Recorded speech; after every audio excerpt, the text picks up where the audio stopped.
That's where you are right now. You're a fucking human.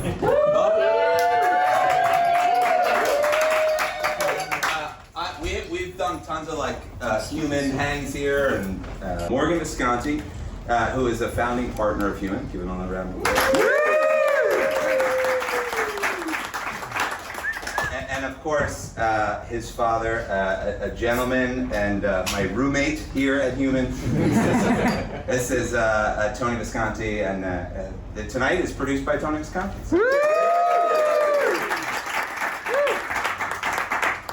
I'm just going to play a little bit of audio just to make sure it works and it's loud. Oh, that's cool. So, hi everyone. As James said, I'm Morgan Visconti. I'm one of the founders of Human Music. I know a lot of you have met us, worked with us, but for those who don't know, I'm a musician and a composer, also creative director here, so I spend a lot of my time producing tracks and writing, playing, singing. And it's funny, a lot of people I meet for the first time who aren't peers of mine often ask, like, what do you do? And I say, I'm a musician. And the reaction is usually, what? That's a job? And the second question is always, how do you get into that? And I'm always a bit bashful because my answer is, I grew up in a musical family. My mother is a lady called Mary Hopkins. She had a very famous song called Those Were the Days. And I grew up around her being a songwriter and a singer. And my father, Tony Visconti, is a legendary record producer. I grew up in the recording studio as a baby in nappies. And I've been sort of circling around him ever since, and we're lucky to have him as a resident of Human. He works in that room right over there. We were roommates for a while I was in this room, so it's very exciting working next to someone working on records while I'm working on advertising, and occasionally my own records, but mostly music for television. And during lunch, we would sit around the table and other humans would gather around, and Tony would eventually tell a story or something, like a really entertaining anecdote. What? Wow, that happened. And I thought this, the idea of tonight is just to gather people in and have Tony share those stories with you. Tony Visconti. This is the family we come from is a musical family. So my family's musical, but you grew up in a musical family yourself. Yes.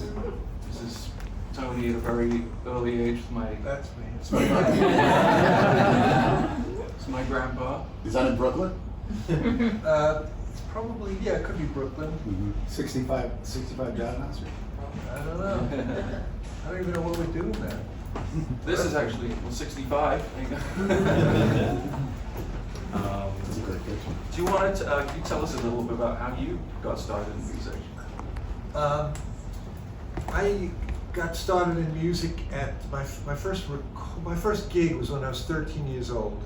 I played an Italian wedding, and what else? The band was Italian, and the drummer was the lead guy in our band was Mike DiStefano, and his cousin played drums. His cousin was blind, and we had some great fun playing all kinds of Italian weddings, which sometimes you would hear that the cops were coming, and suddenly revolvers would come out of here and go into the wife's handbag. It was like that. It really was like that. One time we were told to get out quickly, and the blind drummer just picked up his entire drum kit. He was a massive guy, and we ran out of the building with the saxophone case, but he's still wearing the saxophone. Just to get out, because there was going to be some shooting going on.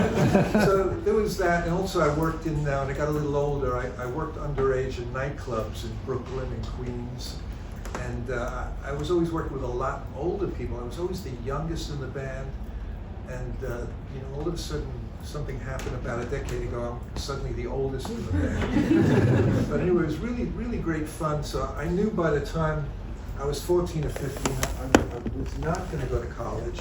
I wanted to get out of high school as soon as I could to do more musical gigs. And New York, like it is now in those days, especially around 48th Street, Manhattan, it was row after row of demo studios, and they were thriving. The businesses were thriving. You couldn't record at home, yet you had no iPhone, of course. You had no way of making records. So you hired these demo studios, like $10 an hour, and you made demos of your songs.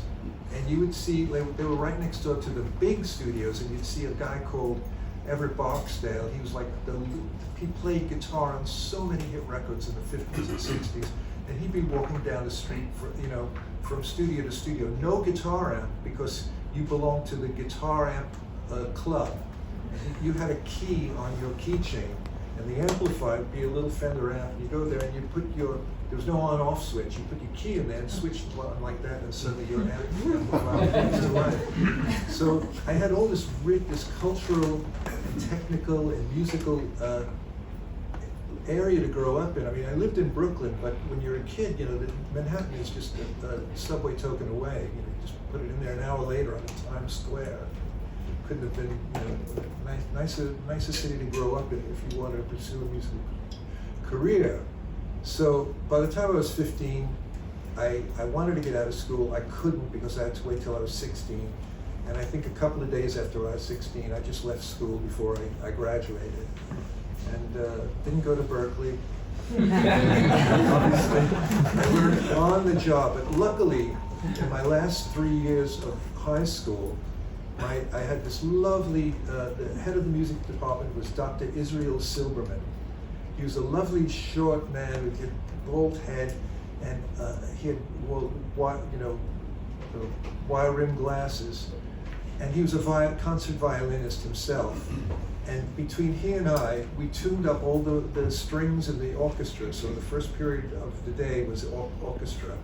And all these little kids would line up with their violins. They couldn't tune their violins. They were taking lessons from him in a group.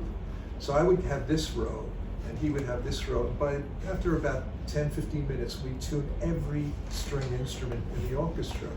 And I was like 14, 15. It was a great responsibility for me. And with all this environment, it was inconceivable that I would do any other job in my life except this. I'll tune violins for if worst comes to worst. So that's how I began. That's great. And you have an interesting combination of skills, where you have the engineering skills, the oversight of a producer, but also the workings of a classical orchestra. You know how a violin works and how to. We'll get into that later on, but how to write for violin. This is a final family picture. This is Tony's dad, my grandpa Anthony, who was a musician himself. He played accordion, harmonica, and sang.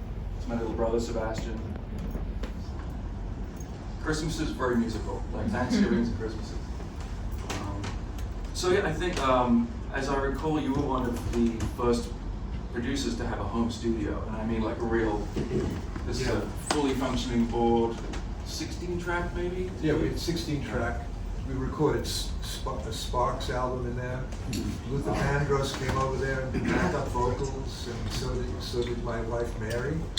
And we had a house full of music downstairs. That was the whole downstairs floor was devoted to the recording studio.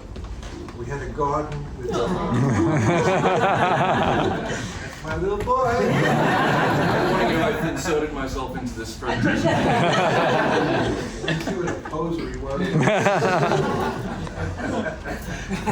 He's a beautiful kid.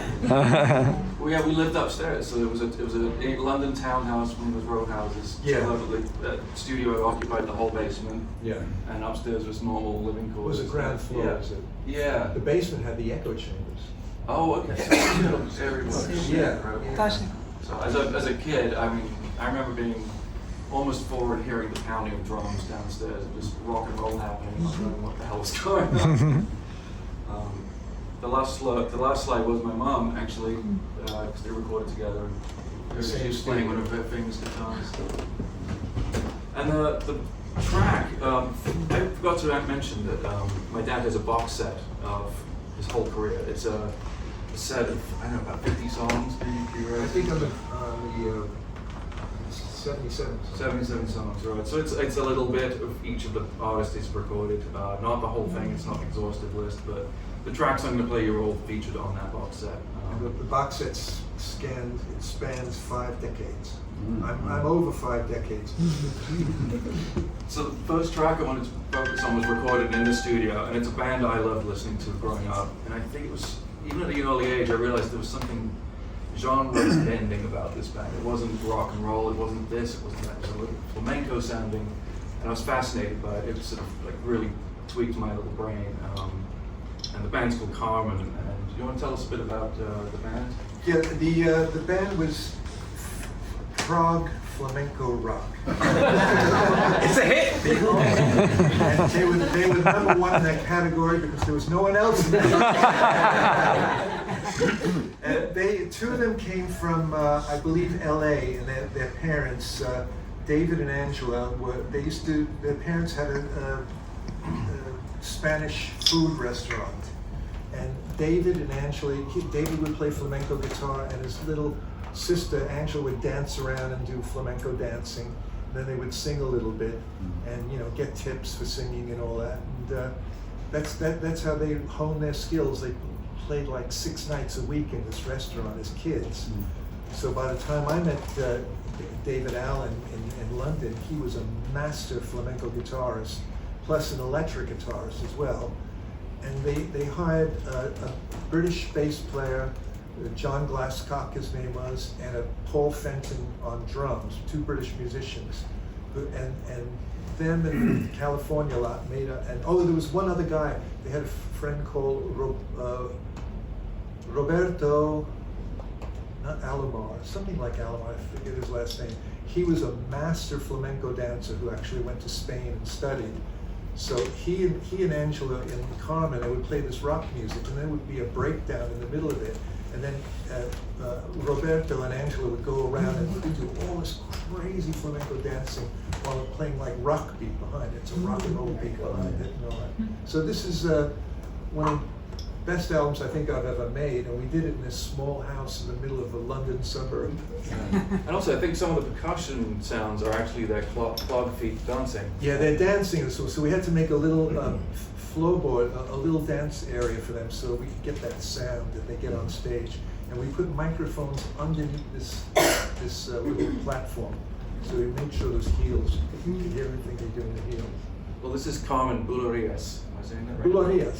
And I put on Shirley's voice when I sang for this. I don't know, Mark just called himself Mark. This next artist you all know.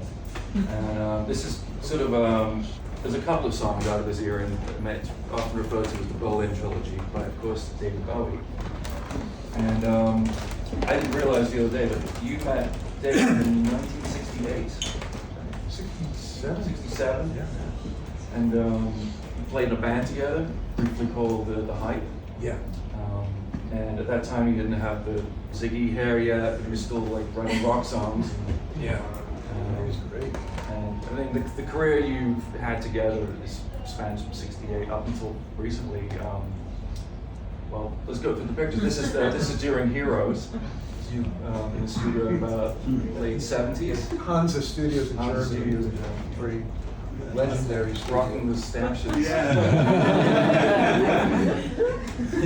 This isn't much later on. This is Philip Glass, David and Tony. This is probably about 2000. Yeah. And this is a picture of David in the ISA room in there recording vocals for Black Star. It was an interesting time. We had to all keep mom around here. He was coming in with a little hat on, just sneaking in there, recording Tony, and we'd shuffle out and leave. Just another day at Human. There used to be a real nice coffee shop downstairs where you can get nice pastries and coffee. It was like right next door, remember it? Yeah, I forget what happened to it. So everybody had to be stumm in here. You couldn't say a word about David Bowie was here. So I usually ran down. We had an assistant who wasn't there that day, and I said, I'll just run down and get the coffee. So he said, I'm going to come with you. I said, you'll be recognized. No, ain't nobody will recognize me. So we go downstairs, we go behind the counter, and we get served from the people behind the counter. We order the coffees, and there are these girls, kind of probably about 20, between 18 and 21, something like that. And he's like going, no, he didn't know who he was. What a wounded ego he got there. Another snapshot. This is another photo you took. This is Brian Eno at the desk during the larger, just pushing buttons. We made 3 albums with Brian. Yeah. So my favorite song from this whole era, and it's very personal to me because not only did Tony produce it, but my mother sings on it too. There's a section where there's backing vocals. And I'm just gonna go ahead and reset this down. Go through that every time.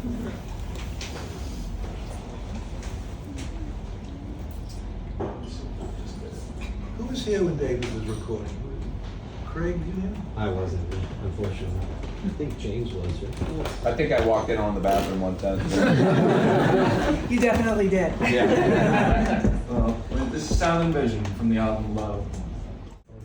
And one in front of him, one in the middle of the hall, and one in the back of the hall.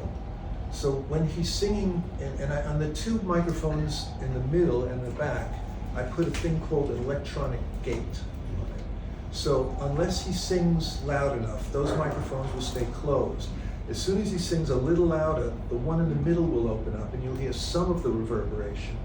And if he really bells it like that, you'll hear all the microphones opening up in the room. And I couldn't do this because I had no spare tracks. I would have put these on separate tracks and done all this stuff in the mix. But I set these up and I told him, David, just check it out, try it out first.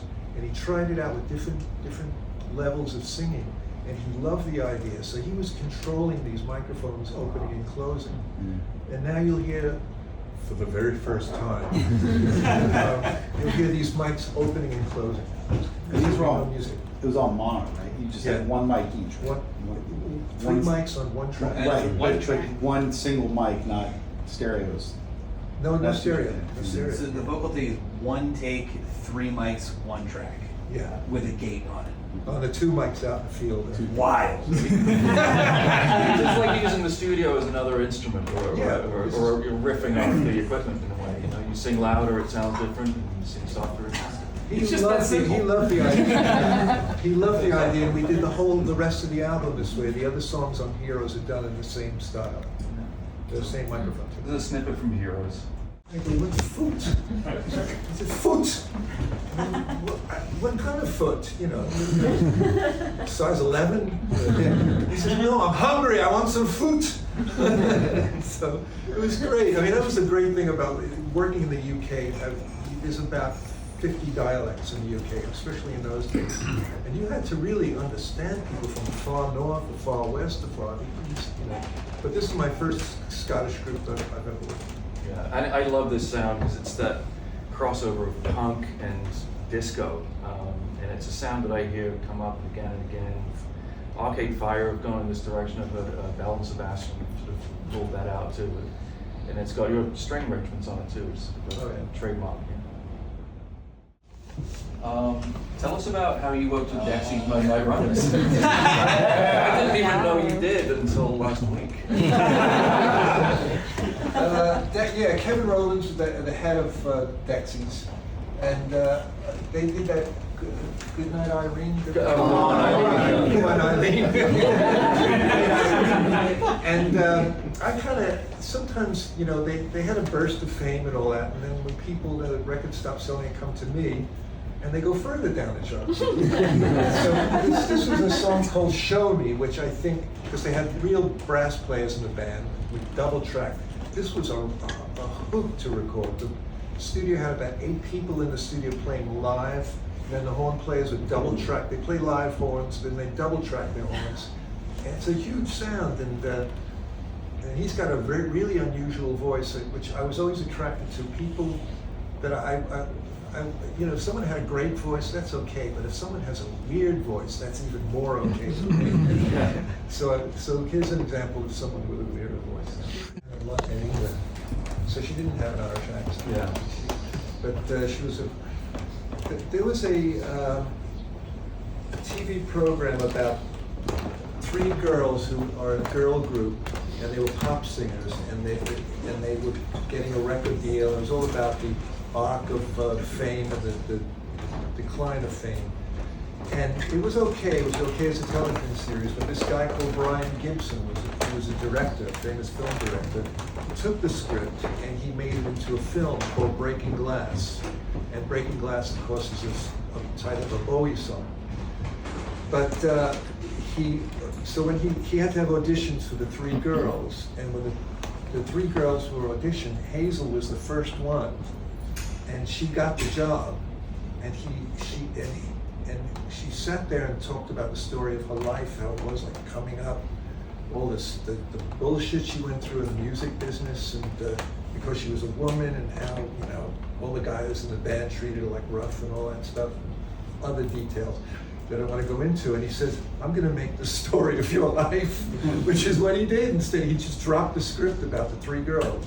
And this whole film is about Hazel's life. Mm-hmm. And she had to write very quickly into deadlines. So often, I would go to her where she was living. I'd go to her in the afternoon, and we would start a song. I would play guitar. She would sing some stuff over it. And then we'd record her on a cassette player, and a cassette machine, and then she would write lyrics and build it up in her brain, and she would bring it to the studio next day. We had a recording studio with a band all set up, and we would play that cassette from the night before, and the band would make the soundtrack that afternoon of what we did the night before. And that was it for about a month, so she hardly got any sleep for the month while she was simultaneously writing music and playing in the film, acting in the film. I never realized you were recording the album at the same time the film was being shot. And the song has one of the most romantic saxophone solos as well. It's kind of iconic. Interesting voices. She's got a very interesting voice. Yeah. Sounded like that at the time. Yeah. The rock voice. I think she liked Susie in the Yeah. band. That's about the only. Yeah, she wrote that song the night before she recorded it. Wow. I always had a theory her hairstyle, I think, inspired Pris from Blade Runner. Right? Yeah, they came out 2 years later. Yeah. So the last track we're going to talk about is again, I wasn't really aware of this track until I listened to your box set. Tell us about this band. The Photos were one of these 80s bands. There were a lot of 80s bands that had a synthesizer in it and someone who knew how to play it and program it. And it was really a decade of female singers as well. Really some great female singers came out of the 80s. And this woman's name is Wendy Wu. And Wendy Wu in the Photos. And they used to do live gigs, go up and down the M1 in a van and play, tons of gigs. A lot of bands in the 80s were working all the time on the road. They were on the road all the time. So that when I got them in the studio, they were really, their muscles were like built up. They were ready to sing, ready to play, record long hours. And this is a beautiful song. I really like it because it gives me goosebumps, and so does her voice give me goosebumps. We were talking the other day about this band was more or less kind of a rock band, but they again came to you because they wanted something a little more out there, or prog, Yeah. and So I progged it up. It's called Life in a Day by the Photos. Stuff to it, phasing and flanging. There were two ways of doing it. You could use an effect like that. That was done with tape machines. You'd need 3 machines to do that.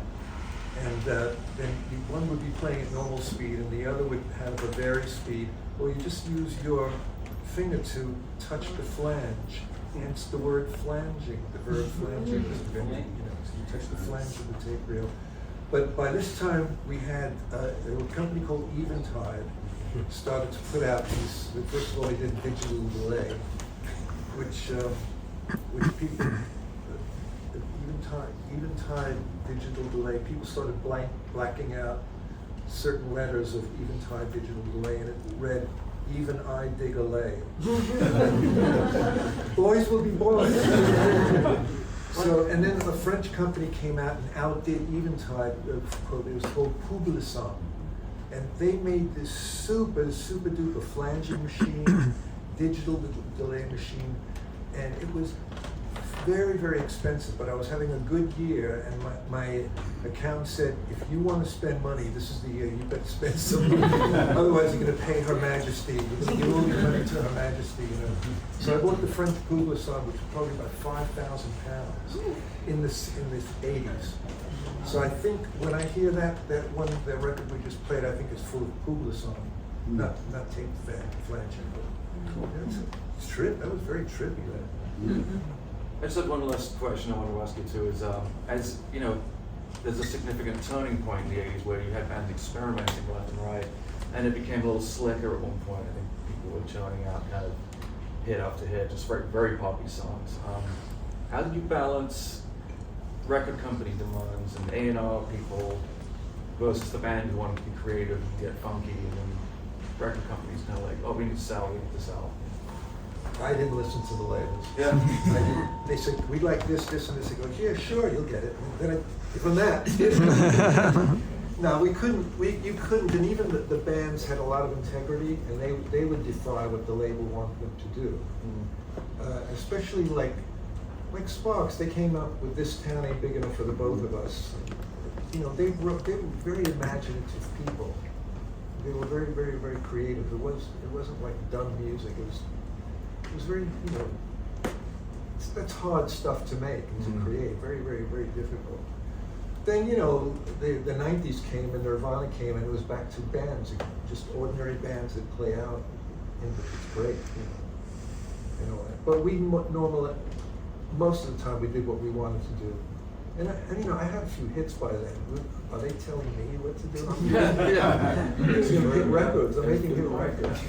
You go to an expert to get a job done, and you just have to trust the experts. Yeah.